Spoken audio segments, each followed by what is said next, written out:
Got me some Berkshire's Direct Honey Nut Squash. I'm gonna make the seeds chicken snacks, and I'm gonna roast the squash and add it to my turkey pot pie.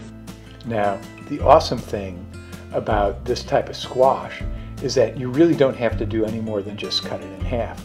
Here, I'm just brushing the cut sides and the cavity with some extra virgin olive oil, and then I'm gonna season it with just a pinch of sugar, probably for both halves a teaspoon, and this is enough for 6 people, so that's not a lot of sugar. Then a little bit of sea salt, and I'm gonna pop it on this half sheet pan and roast it in a preheated 375 to 400 degree oven for about 40 minutes, and it's gonna be awesome.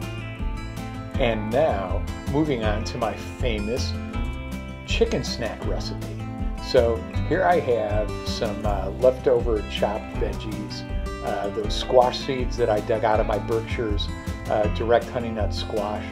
And it's very important, watch the technique that you chop this up.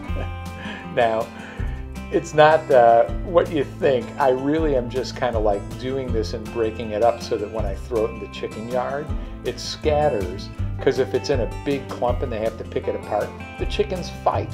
And fighting chickens aren't happy chickens, so I prefer happy chickens. Let's just make sure we get all of it, because even a single seed is a lot of calories for a chicken. Good stuff.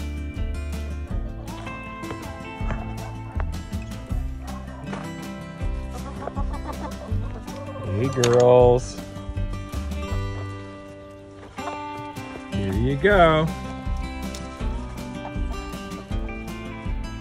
Now look at all those happy chickens. They're behaving, they're not pecking. Good stuff. And now back to the kitchen where my squash is done. Now you just turn it over and look at this. It doesn't look like much has happened, but let me tell you something. Right where it was against the pan, it's lush. You can just scoop it out with a spoon, but the rest of it, that's delicious. I'm gonna cut it up and put it in my chicken pot pie. So watch for my giant chicken pot pie recipe on my website and on my new YouTube channel. And next, this.